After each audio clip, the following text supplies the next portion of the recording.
ആരൊക്കെ big boss കാണാറുണ്ട് ഇപ്പോഴത്തെ സത്യം പറഞ്ഞ നല്ലൊരു എന്റർടൈൻമെന്റ് പരിപാടിയല്ലേ ഇത്. അപ്പൊ എന്റെ നിലവിലുള്ള ടൈം പാസ് ഇതാണ്.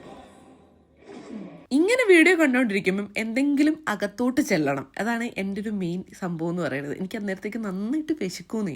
അപ്പം ഞാൻ ആദ്യം തന്നെ എന്തെങ്കിലും സിമ്പിളായിട്ട് ഉണ്ടാക്കാമെന്ന് വിചാരിച്ചു. നിങ്ങൾക്കിപ്പോൾ നിലവിലുള്ള ബിഗ് ബോസിൽ ആരെയാണ് ഏറ്റവും ഇഷ്ടം? എനിക്ക് രേണു ചേച്ചിനെയാണ് കേട്ടോ. പുള്ളിക്കാരത്തിനോട് ഓൾറെഡി ഹെയ്റ്റ് ആയിട്ടോ എന്തൊക്കെയോ നിലവിൽ ചിന്തിച്ച് വെച്ചിട്ട് ആൾക്കാർ ബിഹേവ് ചെയ്യുന്ന പോലെ എനിക്ക് തോന്നിയായിരുന്നു.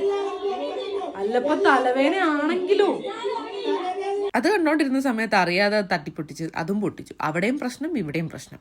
ഹാ ഞാനത് കണ്ടോണ്ടിരിക്കുന്നതിനിടയ്ക്ക് ഇച്ചിരി ലെമൺ റൈസും ചിക്കൻ ഫ്രൈയും തട്ടിക്കൂട്ടിയെടുത്തു. ചിക്കൻ ഞാനിപ്പം ഡെയിലി എയർ ഫ്രയറിൽ വെച്ചിട്ട് മാത്രമേ കഴിക്കുള്ളൂ കേട്ടോ. അതുകൊണ്ട് ഹെൽത്തി ആയിട്ട് നമുക്ക് കഴിക്കാൻ പറ്റുമെന്ന് ഞാൻ വിചാരിക്കുന്നു. കുറേയായി ഞാൻ റൈസ് കഴിച്ചിട്ട്. അപ്പൊ എനിക്ക് ഭയങ്കരമായിട്ട് ഇഷ്ടമായത് കഴിച്ച സമയത്ത്. അപ്പൊ വീഡിയോ ഇത്രയേ ഉള്ളൂ. ബൈ ചാ.